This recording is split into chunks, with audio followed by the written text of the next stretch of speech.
Glasses, glasses, glasses. I'm getting old and I can't read words.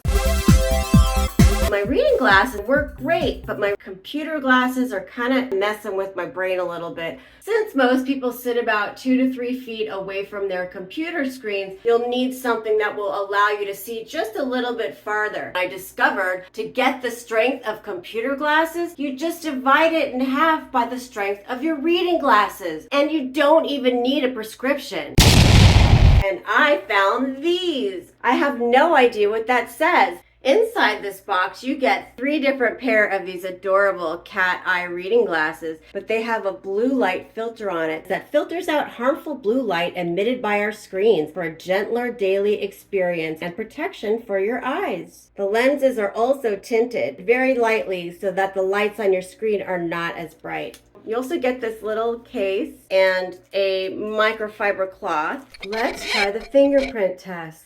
Wow, they resist fingerprints better than my prescription glasses. And I chose this style because I just love the bling and they look so vintage, which is definitely me. You can keep one at the office, one at home, and one in your car. Ew. And these are so affordable, it's worth it.